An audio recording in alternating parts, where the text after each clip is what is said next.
भारत की जमीन में कई ऐसे राज दफन हैं जो कई सदियों बाद भी उतने ही अनसुलझे हैं जितने पहले कभी हुआ करते थे।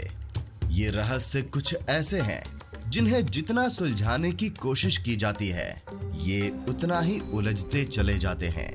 ऐसा ही एक राज जैसलमेर शहर से लगभग 35 किलोमीटर दूर बसे कुलधरा गांव में भी दफन है, जो कि पिछले 200 सालों से वीरान पड़ा है।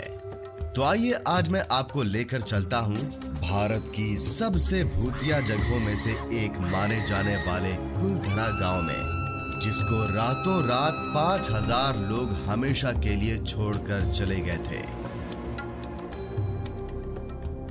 कुलधरा पहुंचने के लिए आप अपने निजी वाहन से या जैसलमेर से कैब लेकर भी आ सकते हैं।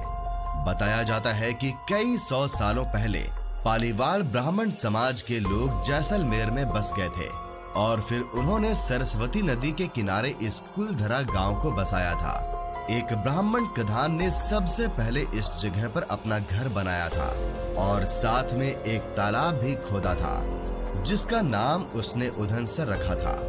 करीब 200 साल पहले जब कुलधरा खंडहर नहीं था, तब इस क्षेत्र के आसपास के 84 गांव पालीवाल ब्राह्मणों से आबाद हुआ करते थे। लेकिन फिर जैसे कुलधरा को किसी की बुरी नजर लग गई। वो शख्स था जैसलमेर रियासत का दीवान सालम सिंह, जिसको लोग सालिम सिंह या सलीम सिंह नाम से भी बुलाया करते थे, जो गांव वालों से अवैध तरीके से कर यानी टैक्स की वसूली किया करता था।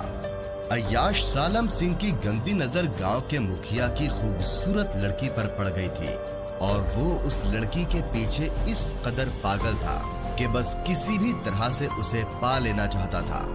उसने इसके लिए ब्राह्मणों पर दबाव बनाना शुरू कर दिया।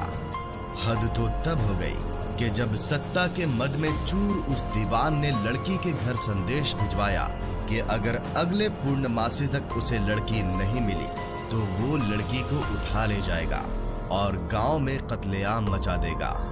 दीवान और गांव वालों की लड़ाई अब एक कुंवारी लड़की के सम्मान की भी थी और गांव के आत्मसम्मान की भी। गांव की चौपाल पर पालीवाल ब्राह्मणों की बैठक हुई और 5000 से ज्यादा परिवारों ने अपने सम्मान के लिए रियासत छोड़ने का फैसला ले लिया।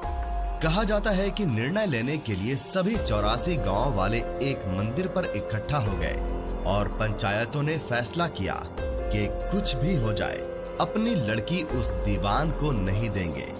सारे गांव वाले रात के सन्नाटे में अपना सारा सामान, मवेशी, अनाज और कपड़े लेकर अपने घरों को छोड़कर हमेशा के लिए यहाँ से चले गए और पाली नाम की जगह पर जाकर बस गए और फिर कभी वापस नहीं आए।